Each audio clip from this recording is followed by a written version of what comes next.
안녕하세요. 오늘도 사연살롱을 찾아주셔서 감사합니다. 저는 경기도에 살고 있는 30대 여성이에요. 결혼하고 나서 겪은 정말 어처구니가 없는 경험이 있었네요. 남편하고 저는 어렸을 때부터 알던 사이였어요. 이게 집안끼리 알고 지냈다는 얘기는 아니고요. 중학교 1학년 때 입시학원에서 처음 만났다가 고등학교를 같은 곳으로 나온 관계였죠. 대학은 따로 가는 바람에 전혀 소식을 모르고 지냈었지만 군대를 다녀온 직후에 남편이 고등학교 친구들 몇 명끼리 밥 먹자고 부르면서 저도 어쩌다 보니 거기에 끼게 됐었고요. 그러다 보니까 연락을 주고받는 사이가 되었어요. 알기는 오래 알았지만 딱히 절친했던 적은 없었기에 설마 하니 연인관계로 발전할 거라고는 상상도 못했었네요. 정말 친구일 뿐이라서 저는 남편에게 연애 감정이 없었거든요. 남편도 저에게 그럴 거라고 짐작했었고요. 그런데 남편이 저한테 대학 축하한다면서 졸업 선물로 명품 지갑을 사주길래 그때 뭔가 있다고 느꼈었죠. 친구 대학 졸업 선물을 챙기는 것도 모자라서 명품 브랜드를 사준다고요? 여기서 의심이 안 되면 오히려 이상한 거잖아요. 혹시나 해서 떠봤더니 역시나 저를 좋아하고 있었다며 고백을 해오더군요. 우리가 엄청 가깝게 지낸 적은 없지만 따지고 보면 거의 10년을 알고 지낸 사이잖아. 그래서 그런지 네가 좋으면서도 친구 관계 깨뜨리고 싶지 않아서 고백 못하고 있었어. 괜히 사귀었다가 깨지면 오랜 친구 사이도 없어지게 될까봐 걱정되더라고. 그런데 지금은 왜 나한테 네 감정 드러내는 거야? 이건 누가 봐도 나 좋다고 광고하는 거였잖아. 그건 내가 이전하고는 달리 너를 많이 진지하게 좋아하고 있어서 그래. 가벼운 연애 말고 결혼을 전제로 너랑 만나보고 싶은 생각을 갖게 되었어. 그럼 우리가 안 헤어지고 계속 함께할 것 같아서. 남편이 멋쩍어 하면서도 진심을 담아서 한 고백에 저는 좋기도 했고 묘하게 착잡하기도 했고 마음이 애매했어요. 허먹하지 못한 가정 안에서 자라신 분들 분명히 꽤 계시겠죠. 저희 집이 좀 우울했어요. 전 국민에게 불어닥쳤던 IMF라는 비극이 저희 집의 직격탄으로 꽂혔었다는 게 지금 생각해보니까 시작점이었죠. 아빠가 하셨던 사업이 그때 막 날개를 달고 제대로 빚을 보려고 했던 때였는데 IMF가 터져서 재료수급이 안 되는 바람에 망해버렸어요. 저희 가족은 살던 아파트 집을 팔고 작은 연립 빌라로 이사를 갔죠. 아빠는 상심을 이기지 못하시고 술독에 빠져 지내셨어요. 차라리 술만 드시는 거면 모르겠는데 행패까지 부리시고 잠적을 하시라면 끝까지 하시던지 가출하셨다가 몇 달 뒤에 나타나서 돈 찾으면 난동 부리시고 그렇다 보니까 아빠의 존재란 지긋지긋하고 징그러운 공포 같은 거였어요. 당연히 실질적으로 집안의 가장은 엄마이셨고요. 엄마는 아빠 때문에 술이라면 질색을 하는 분이었는데요. 제가 중학교 때 딱 한 번 밤에 자다가 깨서 엄마가 김치를 안주 삼아 소주를 드시는 모습을 본 적 있어요. 좁은 집, 금세 저의 기척을 느끼신 엄마가 이렇게 말씀하셨었죠. 우리 딸들은 커서 결혼에 집착하지 말어. 여자들이라고 해서 꼭 결혼해가지고 행복을 찾을 필요는 없어. 진짜 이놈 아니면 안 되겠다 싶은 마음이 드는 괜찮은 놈이 있거든 결혼하고. 그렇지 않으면 그냥 혼자 사는 게 나아. 엄마의 그 음성이 얼마나 씁쓸했던지 세월이 지나도록 제 가슴에 박혀 있었어요. 결혼에 대한 막연한 부정적인 감정이 있었기에 저는 남편의 고백이 부담스럽게 들렸던 것 같아요. 생각은 자매들이 다 비슷하게 하고 있었던 것인지 언니들도 연애는 하면서 결혼 얘기는 안 꺼냈었죠. 결혼 말고 연애를 하는 거라면 저는 솔직히 남편이 마음에 들었기에 괜찮았어요. 그래서 오랜 친구였던 사이를 깨고 연인이 되었죠. 사귀면서 서로 집안 이야기는 거의 안 나눴어요. 진지한 대화는 주제로 안 끌어오는 편이었고요. 그러기에 교제 기간이 쌓여가도 저는 결혼을 머릿속에 그리고 있진 않았었네요. 하지만 운명의 장난과도 같은 엄청난 사고가 터지고 말았어요. 환절기도 아닌데 몸살 기운이 있는 것 같아서 이상하다 싶었을 때 문득 생리를 건너뛰었다는 게 떠오르더라고요. 제발 아니기를 바랐건만 저는 임신한 상태였어요. 극초기였기 때문에 저는 뱃속의 생명에게는 미안하게도 낳는 쪽으로 결심을 하기가 어려웠네요. 결혼만으로도 부담스러워서 생각을 멀리하던 저였는데 임신이라뇨. 저 혼자 만든 결과물이 아니니까 당연히 상대방도 알아야 한다고 생각했기 때문에 남편한테 알렸더니 한숨을 쉬면서 이렇게 말했었어요. 내가 임신한 게 아니니까 이래라 저래라 함부로 말은 못 얹겠는데 솔직히 말하자면 어떻게 고귀한 생명을 저버린다니 그런 생각을 할 수 있는지 나는 정말 이해가 안 간다. 그렇게 책임감이 없어? 지금 책임감을 논할 때야? 상황이며 타이밍이 따라주지 않으니까 임신이 당황스럽다는 얘기잖아. 그게 바로 책임감이 없다는 뜻이나 다름없어. 나는 너랑 다르게 책임감이 넘치는 사람이야. 그러니까 만약에 네가 출산 공포증이 있는 게 아닌 이상은 나랑 결혼해서 아이를 낳아줬으면 좋겠다. 내가 다 책임질게. 참나. 함부로 말을 못 얹겠다고 한 사람이 자기 의견은 이제 보니까 다 얘기했었네요. 근데 제가 왜 저 웃기지도 않은 말에 넘어갔을까요? 임신 호르몬 때문일지도 모르겠어요.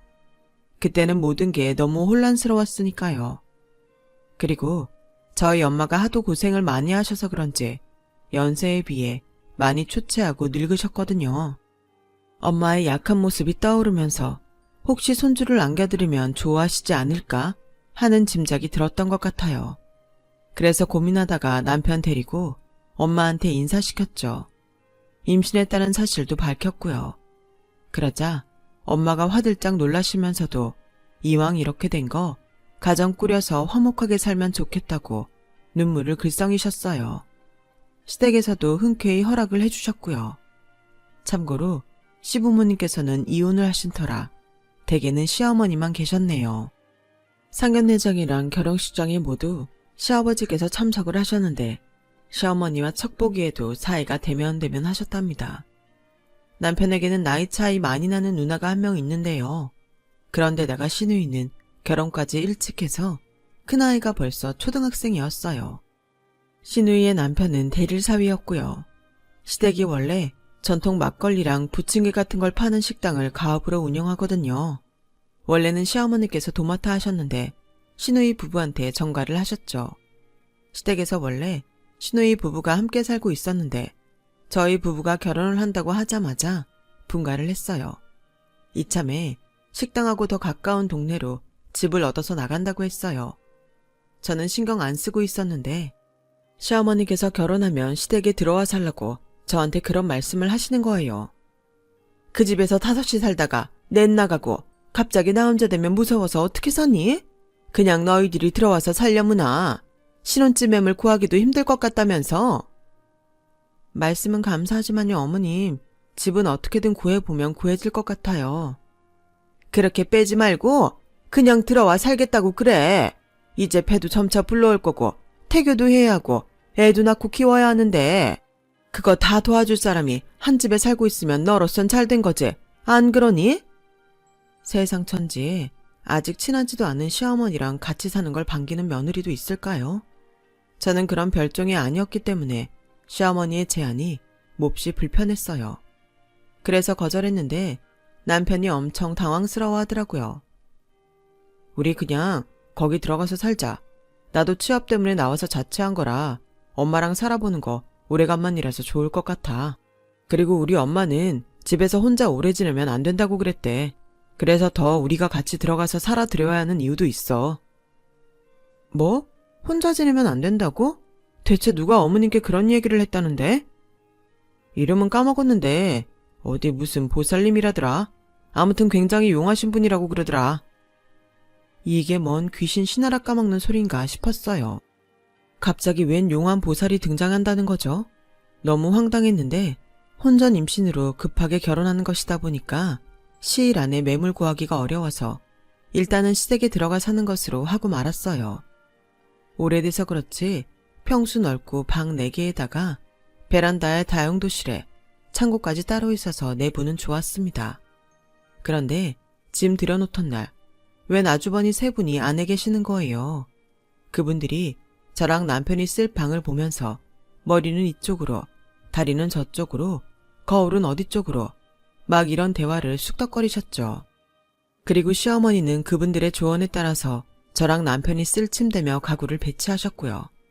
알고 보니까 시어머니께서는 미신을 신봉하는 분이셨어요. 미신 타령을 입에 달고 사셨고 정말 소름 돋았던 게 집안 구석구석에 부적이 있다는 것이었어요. 너무 당황스러웠는데 결혼식이 목전이라 정신이 없어서 캐묻지도 못하고 결혼해버렸네요. 변명을 하자면 제가 정신이 없을 만했던 게 햇수로 6년이나 연락 두절이셨던 아빠가 돌아오셨기 때문이에요. 상견례가 끝나고 나서 엄마랑 큰언니가 미친 듯이 아빠를 찾아봤었대요. 딸이 그냥 결혼하는 것도 아니고 임신을 했다는데 이런 상황에 아빠란 인간은 어디서 뭘 하고 있는지 너무 궁금해서 수소문을 해봤었대요. 그런데 정말 놀라운 건 힘들게 연락이 닿은 아빠가 오열을 하시면서 제 결혼식에 참석하고 싶다며 먼저 간청을 해오셨다는 거예요. 거절을 할 수가 없으니 저도 그 얘기 듣고 알았다고 그랬죠. 결혼식 이틀 전에 만나서 저녁 식사를 가족들끼리 했는데 얼굴이 너무 많이 상하셨더군요. 그 모습을 보니까 원망할 겨를도 없었어요. 엄마나 언니들도 표정을 보니까 저랑 같은 생각을 하고 있는 게 분명했고요. 우리 막내의 결혼식장에 내가 손을 잡고 입장할 수 있어서 다행이구나. 허락해줘서 다들 고마워. 정말 미치게 감동이야. 이대로 죽어도 나는 여한이 없어. 눈물을 훔치시는 아빠의 모습에 솔직한 심정으로 왜 저러시지 싶었어요. 그럴 사람이 아니니까요. 어쨌거나 아빠가 멀쩡히 참석해 주셔서 결혼식 잘 마쳤고요. 그러느라 경황이 없어서 미신하우스가 뒷전이었던 거예요. 결혼하고 나서 상당히 찜찜한 기분으로 지내다가 3주 지났을 때였나? 시댁의 가업인 식당에 밥을 먹으러 갔어요. 평일이었는데도 장사가 잘 되더라고요. 남편이 그저 그런 중소기업 들어갔어도 미래에 대해 걱정 안 하는 이유를 알 것 같았달까요? 왜 심해부가 대릴사위로 장가 왔는지도 알 법했고요. 그런데 식사 도중에 시어머니께서 또 미신 이야기를 잔뜩 하시는 바람에 저는 표정 관리가 안 되더라고요. 시누이는 눈을 반짝이며 그걸 다 경청했고요. 제가 몰래 시누이한테 그런 거 다 믿느냐고 물어봤어요. 그랬더니 자기는 무조건 다 믿는다면서 열변을 토하더군요. 식당이 그 정도로 잘 되는 것도 전부 다 시어머니를 통한 미신을 따라서라고 했어요. 미심쩍어 하지 말고 우리 엄마 말 잘 들어. 그래야 건강한 아이도 출산할 수 있는 거다. 나를 봐. 우리 애들이 둘 다 사고 하나 없이 튼튼하게 크잖아. 이게 다 우리 엄마 덕분이지. 아, 그리고 이거 내가 알려줄까 말까 하다가 특별히 알려주는 건데 귀 좀 이리 대봐. 제가 알기로는 분명히 시조카들 중에 작은 애가 작년에 자전거 사고로 다쳐서 입원했던 걸로 들었었거든요. 연애하던 때에 남편 통해서 들었었고요. 그래서 고개를 갸웃하면서 신의한테 귀를 가져갔죠. 그랬더니 정말로 황당한 이야기를 저한테 해주었어요. 사실은 내가 아들을 못 낳는 몸이었어. 딸만 낳을 팔자였다고 했거든. 네? 하지만 둘째는 아들 낳으셨잖아요. 그래, 그게 비밀이 있었어. 사실 우리 둘째 애도 임신 직후에는 딸이었지. 내가 6주 차에 임신 사실을 알았는데 우리 엄마한테 말했더니 얼른 딸의 혼이 자리 잡기 전에 아들로 바꿔야겠다고 하는 거야. 아직은 늦지 않았다고 하시면서 이런 쪽으로 잘 아시는 분께 도움받아서 극비의 부적을 구할 수 있었어. 그래서 내가 아들을 낳은 거지. 우리 둘째 생긴 게 뭔가 곱상하지 않아? 그게 다 원래는 딸이었기 때문에 그런 거야. 저는 태어나서 그렇게 해괴한 말을 들어본 건 그때가 처음이었어요. 시누이가 제 어깨를 두드려주면서 응원의 메시지를 남겨줬었죠. 연달아 딸을 임신하더라도 자기처럼 극비의 부적을 사용하면 되니까 상심하지 말라고요. 그 말을 한 건 제가 임신하고 있던 아이가 딸이었기 때문이었어요. 도대체 이게 어떻게 된 집안인지 저 같은 평범한 사람은 이해가 힘들더라고요. 그로부터 며칠 후였죠. 자다가 화장실이 가고 싶어서 새벽에 눈을 떴는데 침대 아래를 쳐다봤다가 그대로 비명을 내질렀죠. 너무 놀라서 비명을 질렀더니 침대 아래에 앉아 계셨던 시어머니께서 저를 타박하셨어요. 아니 얘가 뭘 그렇게 놀래니? 그러다가 뱃속에 애라도 떨어지면 어쩌려고 그래? 어머님, 제가 안 놀랄 수가 있어야 말이죠. 지금 여기서 뭐 하시는 거예요? 어두운데 왜 방바닥에서? 방석은 왜 깔고 앉으신 거예요? 그리고 혹시 앞에 있는 그거는 물 떠다 놓으신 거예요? 목소리 낮춰. 그러다가 우리 아들 깨면 피곤해서 아침에 출근 어떡하려고.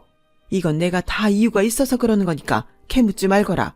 이것이 다 너희들을 위함이야. 내 깊은 뜻을 네가 감히 어찌할리오. 그러게요. 말을 안 해주면 어떻게 알겠어요. 사람 자고 있는데 그 밑에서 물 떠놓고 본격적으로 방석까지 가져다가 가부좌 틀고 앉아서 싹싹 빌고 있는 모습에 너무 소름이 돋았는데 그 이유를 알 수 없으니 더 불길했네요. 이 일로 남편하고 좀 싸웠어요. 그간 눌러 참고 왔었건만 시어머니의 만행이 해도 해도 너무한 것 같아서 그랬습니다. 창고에 이상한 제사상 같은 거 맨날 차려놓은 것도 진짜 마음에 안 들었고요. 걸핏하면 제 배를 가리키면서 내 소녀가 지금 안에서 손을 흔들었단다. 이런 식으로 말씀하시는 것도 짜증이 났어요. 내가 말하는 건 들은 척도 안 하니까 네가 좀 어떻게 해보라고 남편을 들들 볶았는데요. 이 남편 놈이 자기 엄마 편을 들더군요. 근거가 있으니까 그렇게 행동하시는 거라면서 시어머니를 비호하기까지 했어요. 저보고 쓸데없이 예민하다고도 했고요. 와, 기가 막히고 억울해서 돌아버리는 줄 알았어요. 도대체 왜 임신을 해서 결혼을 해서 시댁에 와서 살고 있나. 제 처지를 곱씹어 보면서 후회하기도 했었죠. 오죽하면 제가 차라리 보편적으로 널리 알려진 시집살이를 당하는 게 낫다고 생각했다니까요. 임신한 상태라서 가뜩이나 감정도 오락가락한 와중에 미신하우스에서 산다는 게 말이 되나요? 설마 오래 알고 지낸 사람이었던 남편이 이런 집안일 줄은 몰랐네요. 알았다면 연애도 안 했을 것 같아요. 우리 제발 빨리 분가하면 안 될까? 나 여기 계속 있다가는 정신이 혼미해질 것 같아서 그래. 아까 계란 후라이 좀 부쳐 먹었는데 그 사이에 어머님이 오셔서는 계란 터진 모양 때문에 내일 운세가 어쩔 거라는 등 나 그 얘기 듣고 입맛 떨어져서 계란 후라이 먹기 싫었어. 우리 제발 이 집에서 나가 살자. 집 나와라 뚝딱하면 집이 나오는 줄 알아. 나갈 데가 있어야 나가서 살지. 너는 진짜 생각이라는 걸 좀 하면서 말을 해라. 그리고 하는 말마다 불만투성이야. 말 못하는 약 있으면 너한테 먹이고 싶다. 그런 와중에 남편이 정뚝 떨어지게 나와주시니까 정말 살맛 안 났죠. 머리 아파오는 그때에 충격적인 소식이 들려왔어요. 아빠가 위급하시다는 얘기였어요. 제가 큰언니 연락받고 놀라서 병원에 갔는데 아빠 얼굴 보고 자차 놀라서 주저앉았어요. 얼굴이 정말 임종을 앞두신 분처럼 생기라곤 하나도 없더라고요. 이게 대체 무슨 일이냐고 물었더니 알고 보니까 아빠는 건강이 안 좋으셔서 진작에 시한부임을 받아들이고 지내고 계셨대요. 시한부 사실을 알게 되자마자 제 결혼 소식을 접하시곤 마치 운명과도 같다 생각하셨다고 말씀해 주셨죠. 아빠에게 남은 시간은 이제 얼마 없었어요. 오늘 내일 하시는 상태였죠. 저는 아빠한테 정이 없는 줄 알았는데 눈물이 막 나오더라고요. 엄마랑 언니들도 많이 충격받아서 어찌할 바를 모르고 있었죠. 너무 정신을 놓고 있었는지 제가 집으로 오는 길에 휴대폰을 떨어뜨려서 고장이 나버렸어요. 가뜩이나 슬프고 힘 빠지는데 휴대폰까지 고장나니까 머리가 아파서 집에 오자마자 들어 누웠었고요. 당연히 같이 사는 시어머니와 남편에게도 이 사실을 전했죠. 남편이 깜짝 놀라서 얼른 저희 엄마한테 연락을 하더라고요. 그리고 시어머니께서는 제 손을 잡아주셨어요. 하늘의 부름은 듣지 못한 척 할 수도 없고 모를 수도 없는 것. 박가사돈께서 이 세상의 여정을 마치고 하늘의 부름을 받아가시는구나. 너무 슬퍼 마라. 하늘에서 고통 없이 사실 테니. 저는 그때 저를 위로해 주시는 시어머니께 감사해서 손을 꼭 붙잡고 엉엉 울었었네요. 한치 앞도 모르고 그렇게 굴었던 거예요. 이튿날 한참 늦잠을 자고 일어났는데 남편이 어디를 외출했던 것인지 그 시각에 집으로 들어오더군요. 주말이면 오전 내내 침대에 붙어있는 저 인간이 왜 오늘은 민기적거리지 않고 일찍 일어나서 외출까지 하고 온 건가 싶어서 희한했는데 그 순간 제 눈에 남편이 정장을 챙겨 입은 모습이 들어왔어요. 이 시간에 어디를 다녀온 거야? 근데 정장 입었네? 그것도 위아래 검은색?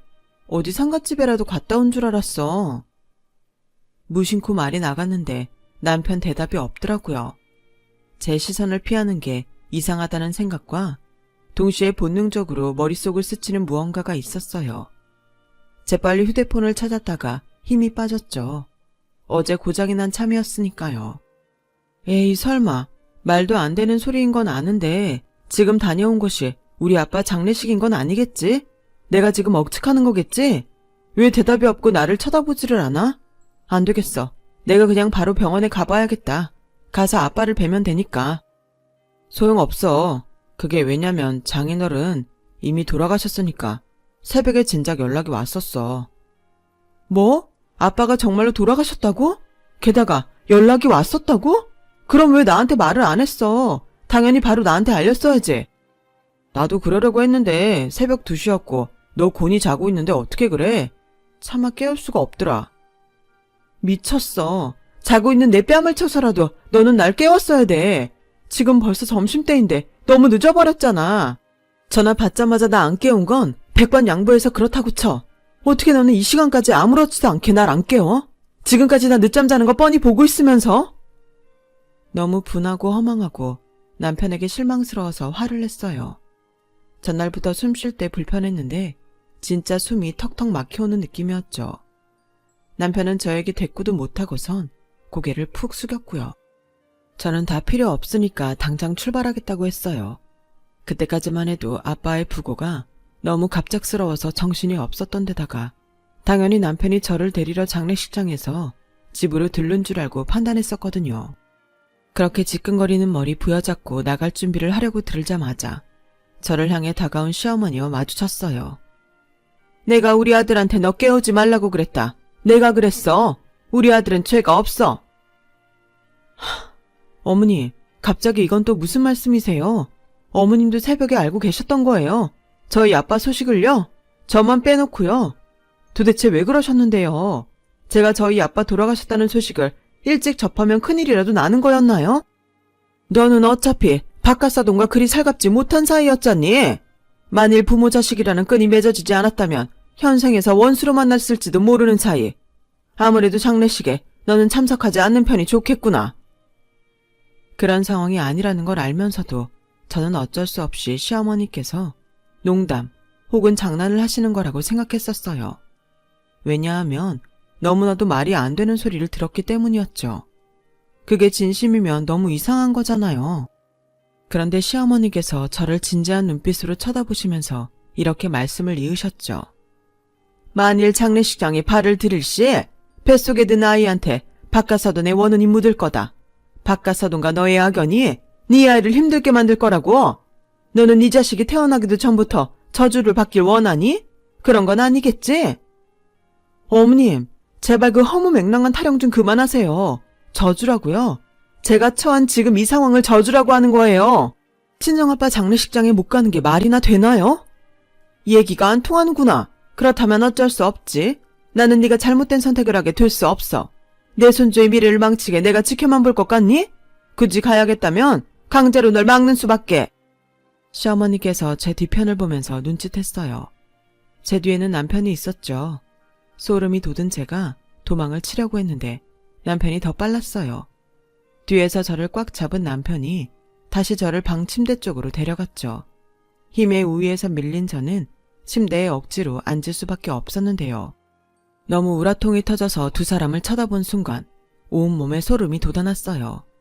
시어머니와 남편이 웃음기 하나 없는 표정으로 너무나도 진지하게 저를 내려다보고 있었거든요. 마치 그 어떤 일이 있더라도 저를 장례식장으로 보내지 않겠다는 결연한 의지가 엿보이는 듯 했습니다. 당연히 대장은 시어머니셨기에 저는 침착하려고 애를 쓰면서 우선 회유의 말씀을 드렸어요. 하필 지금 휴대폰도 고장났는데 친정 식구들한테 연락도 마음대로 못하는 상황에 저한테 이러고 싶으세요? 이건 사람이 할 짓이 아니죠. 제발 저 좀 가게 해주세요. 제가 몸도 너무 안 좋아서 두 사람이랑 씨름하고 싸울 기력도 없다고요. 일어나지도 않은 일 때문에 장례식장에 못 가는 게 말이나 된다고 생각하세요? 저는 저희 아빠 딸인데 무슨 악연이 있어서 제 뱃속에 아이한테 저주가 걸린단 거냐고요. 아, 네가 나의 깊은 뜻을 어찌 이해할 수 있겠니? 다 지나고 나면 알게 될 것이니 지금은 그저 얌전히 있으면 된단다. 모두가 살자고 하는 길이니까 그런 줄이나 알렴. 나랑 오순도순 대화나면서 시간을 보내자꾸나. 그래야 얼른 슬픔도 털어내버릴 수 있지. 시어머니께서는 전혀 동료를 안 내비치셨고 화장대 의자를 끌어와서 오히려 제 앞에 앉으셨어요. 골이 깨질 듯이 울리더라고요. 남편은 심각한 표정으로 계속 서 있었고요. 저는 배가 뭉치는 느낌이 난다고 통증까지 있다고 말을 해봤으나 시어머니께서는 그건 저의 착각이라면서 황당한 응수를 하셨죠. 저는 너무 기가 막힌 나머지 차라리 웃음이 나더라고요. 개 같은 미신 타령이 심상치 않을 때 알아봤었어야 했는데 꾸역꾸역 참고 넘겼다가 결국 이런 사태가 났구나 싶어서 제 안일함을 원망했죠. 이 어처구니 없는 상황에 스트레스가 확 몰려들었던 것인지 저는 결국 기운이 빠져서 침대 위에 풀썩 쓰러지듯 눕고 말았어요. 한숨 자고 일어나라는 미친 시어머니의 소리가 들려온 직후였습니다.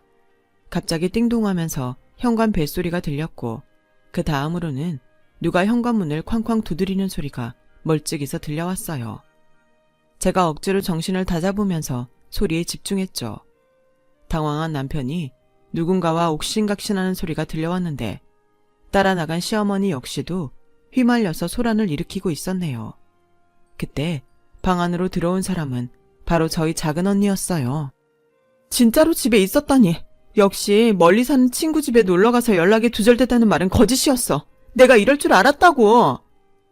그 목소리를 듣자마자 안심이 되더군요. 그리고 남편이 장례식장에서 제 가족들에게 황당한 거짓말도 했음을 알 수 있었죠. 제가 멀리 놀러가서는 연락이 두절됐다고 했대요. 가족들은 그게 말이 되냐면서 안 믿으며 자꾸 추궁을 해댔고 압박감을 느낀 남편이 몰래 장례식장을 빠져나와서 집으로 왔었던 것이죠. 그 행동은 오히려 큰 의심을 불러왔고요. 작은 언니가 울먹이며 저를 부축해 주었고 저는 문 밖에 보이는 풍경에 한숨을 쉬었네요. 외삼촌이 제 남편의 멱살을 잡고 흔들었으며 그걸 말리려는 시어머니의 손길을 사촌 오빠가 강하게 뿌리치면서 욕을 하고 있었어요. 심상치 않은 소음에 놀란 이웃들이 경찰을 부르는 바람에 잠시 후에는 경찰까지 집으로 왔고요. 경찰이 이게 무슨 상황이냐고 묻자 남편의 얼굴이 시뻘개지는 것이 보였죠. 저는 언니들과 함께 현관으로 향했고요. 저에게 절대로 장례식장에 가지 말라면서 시어머니께서는 소리를 지르셨는데 경찰들이 진정하시라고 막 말려댔거든요. 그러자 시어머니께서 경찰을 있는 힘껏 밀어버렸나 봐요. 우당탕 넘어지는 소리가 나서 그쪽을 쳐다봤는데 그리곤 외치셨죠. 네 이놈, 내가 어떤 신과 통하는 줄 안다면 내 앞에서 그딴 무리는 못 저질렀을 텐데. 그 골 때리는 모습을 보자 정말 머리가 깨질 것 같이 아프더군요. 더 이상 할 말도 없더라고요. 그런데 병원으로 향하자마자 정신이 맑아졌던 것 같아요. 장례식장에 들러 아빠부터 배워야 할 것 같다는 강한 충동이 들었어요. 엄마가 놀라신 얼굴로 저를 맞아주셨는데 설명은 언니들한테만 맡긴 채 저는 아빠의 영정사진부터 마주했어요. 제가 좀 늦었어요. 죄송해요. 제 팔자 제가 꾼 멍청한 딸이라서 늦을 수밖에 없었어요. 아빠, 나 이제 어떻게 하면 좋을까요? 아빠 하늘나라 가시는 김에 저한테 답을 알려주고 떠나시면 안 돼요? 그렇게 혼잣말을 하며 아빠한테 인사를 드리던 저는 갑자기 심한 복통을 느꼈는데 이상하게도 본능적으로 뱃속의 아이를 제가 만날 수 있을 것 같지가 않다는 예감이 그때 들었답니다. 몇 시간 후에 시누이가 찾아왔는데 오만상을 쓰면서 저한테 어처구니 없는 소리를 했어요. 너 멍청한 거 보니까 어이가 없다. 우리 엄마는 지금 너 때문에 알아 누우셨어. 네가 우리 엄마의 뜻을 거스르고 반항하는 바람에 일이 꼬였다면서. 너 관상부터 멍청한 걸 내가 알아봤어야 했는데. 저는 시누이의 말을 개무시해 주었어요. 어차피 나중에 박살낼 생각을 하니까 마음이 차분해졌거든요. 시누이는 저한테 쌍욕을 하며 자리를 떴고 저는 아빠를 보내드린 후에 시댁으로 돌아가지 않았어요. 제 짐은 외삼촌과 큰언니가 챙겨왔고요. 뱃속에 가여운 생명은 결국 세상의 빛을 보지 못한 채로 떠났어요. 조용히 심장이 멈춰 있었더군요. 가여운 생명에게 애도를 표하며 저는 남편에게 이혼 소송을 진행했죠. 그 내용 남편의 직장으로 보내기도 했습니다. 고인물들이 다니는 작은 곳이라서 소문이 나는 건 순식간이었죠. 남편이 저를 찾아와서 무릎 꿇고 울었는데 저한테 싸대기 맞고 돌아갔네요. 눈물 젖은 뺨이라 그랬었는지 싸대기도 아주 찰지가 먹혀서 좋더라고요. 시댁의 가업인 식당도 공중 분해시켜버렸어요. 제가 몇 번 가봤기에 약점을 알았거든요. 시대가 어느 때인데 근로계약서도 안 쓰고 사람을 부려먹나요? 사회초년생 알바생들한테 가서 그 사실 알려주고 무조건 신고해라. 니네가 갑이다. 란 거 말해줬죠. 그리고 전통주 취급하는 곳이라서 오히려 신분증 검사에 느긋했던 점을 이용해서 미성년자를 손님으로 받은 것 같다고 몇 번 신고를 넣었어요. 그런데 정말로 걸렸더군요. 식당 영업정지 당했고 네이버 지역 카페에다가 시댁의 만행을 쫙 쳤고 그 가족이 운영하는 식당이 있다면서 상호명은 공개 안 했으나 유추 가능하도록 했어요. 그 글은 이틀 뒤에 삭제당했지만 충분히 퍼진 뒤였고 난리가 났어요. 영업 재개했던 그 식당은 몇 달 뒤에 문 닫게 됐습니다. 제가 동창들이랑 오만 지인들한테 소문 다 퍼뜨려서 남편은 쓰레기로 낙인 찍혔고요. 이혼으로 남남되기 전에 시어머니께서 저한테 눈물로 비셨었어요. 내가 망측한 혼에 씌어서 홀렸었나 보다. 지금은 정신이 돌아왔단다. 너한테 그러는 게 아니었는데 내가 잘못했다. 정말 미안하구나. 그러니까 우리 아들 좀 받아오. 이혼 과정이 너무 가혹한 것 아니니? 글쎄요. 제가 보기에는 아직도 망측한 혼에 씌어 계신 것 같은데요. 어디서 굿이라도 받아보셔야 하는 거 아니에요? 정말 걱정돼서 그래요. 365일 망측한 혼에 씌어 계시니 이쯤 되면 악귀의 본체가 아니실는지. 태연하게 제가 조롱해드렸더니 뒤로 넘어가시면서 거의 발작하시는 모양새로 분노하셨어요. 저는 깔끔히 무시해드렸고요. 얼마 후에 전 남편 놈하고는 완전히 남남이 될 수 있었고 이혼하면서 저는 돈도 꽤 받을 수 있었죠. 완전히 폐가 망신해버린 그 집안은 다시 일어나지 못했고 이듬해에 전 남편은 재혼을 했었어요.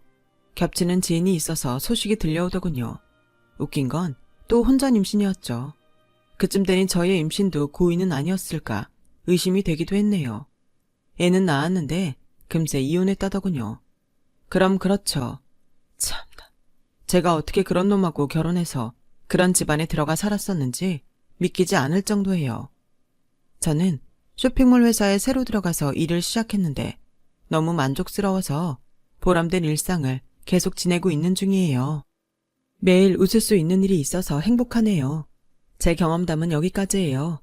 들어주신 분들 모두 항상 웃음 나는 일이 가득하시길 바래요. 건강하세요. 여러분, 사연 댓글에 응원과 현명한 조언 부탁드려요. 좋아요와 구독은 저에게 큰 힘이 됩니다. 오늘도 좋은 일 가득하세요.